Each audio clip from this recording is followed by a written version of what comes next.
ఖమ్మం జిల్లా కల్లూరు పట్టణంలో ఆర్యవైశ్య కళ్యాణ మండపం నందు ఐసిడిఎస్ ప్రాజెక్ట్ సిడిపిఓ ఆధ్వర్యంలో అంతర్జాతీయ మహిళా దినోత్సవ వేడుకలు అత్యంత ఘనంగా నిర్వహించారు. ఈ కార్యక్రమానికి ముఖ్య అతిథిగా సత్తుపల్లి శాసనసభ్యురాలు డాక్టర్ మట్ట రాగమయ్యి ముఖ్య అతిథిగా పాల్గొని జ్యోతి ప్రజ్వలన చేశారు. ఈ సందర్భంగా ఎమ్మెల్యే మాట్లాడుతూ అంతర్జాతీయ మహిళా దినోత్సవాన్ని పురస్కరించుకొని మహిళలకు శుభాకాంక్షలు తెలియజేశారు.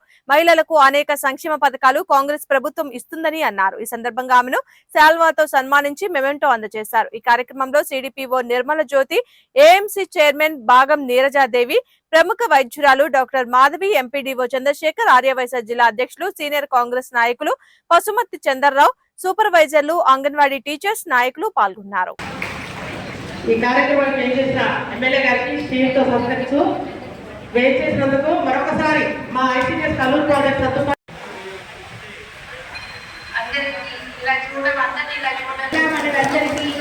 వాళ్ళని ప్రోత్సహిస్తూ వాళ్ళని వెనకుండా ముందు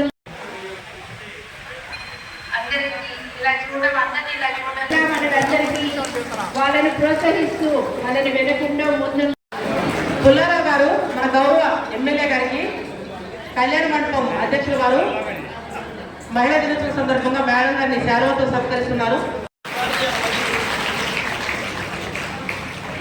ఈ కార్యక్రమానికి చేసిన ఎమ్మెల్యే గారికి స్టీల్తో సత్కరిస్తూ వేచేసినందుకు మరొకసారి మా ఐసిడిఎస్ కల్లూరు ప్రాజెక్ట్ సత్తుపల్లి మహిళలు ఎందులో తక్కువ కాదని నిరూపించడం, నిజమైన మహిళా సాధికారికత అనేది ఏంటో ఇక్కడే చూస్తున్నాం. మనం ఇవాళ వేదికలకి ఉపన్యాసాలు ఇస్తున్నాము అంటే, అలాగే మంచి మంచి ఉద్యోగాలు చేసుకుంటూ ఇలా ఈ పరిస్థితిలో ఉన్నాము అంటే కూడా చాలా అభివృద్ధి సాధించినట్టే లెక్క.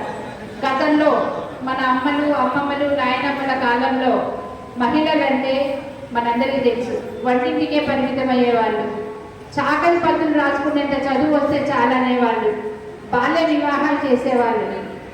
అలాంటి స్థితి నుంచి ఈరోజు మనం ఎంతో స్వేచ్ఛగా మనకు ఇష్టమైన రంగం ఎన్నుకొని మనం స్వతంత్రంగా ఉంటున్నాము, స్వంత నిర్ణయాలు తీసుకోగలుగుతున్నాము.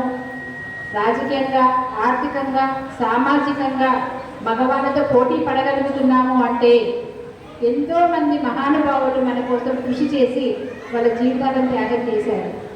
అందులో ముఖ్యంగా మనం మహాత్మా జ్యోతిరావు పూలే గారి గురించి, వారి సతీమణి సావిత్రిబాయి పూలే గారి గురించి కూడా మనం ఎంతో స్మరించుకోవాలి. ఎందుకంటే ఆమె మొట్టమొదటి మహిళా ఉపాధ్యాయురాలు. వాళ్ళ జీవితం మొత్తం సాక్రిఫైస్ చేసి మరి మహిళలకి అక్షరాస్యత, చదువు అనేది వాళ్ళు ఎన్నో అవమానాలు, తిరస్కారాలు, చీత్కారాలకు గురైనా కూడా వెనుకంజ వేయకుండా వాళ్ళు మహిళలకి విద్యాభ్యాసం చేయించడం ఇవన్నీ మొదలుపెట్టారు. అలాగే రాజా రామ్మోహన్ రావు గారు కానీ ఇలా మహానుభావులందరూ కూడా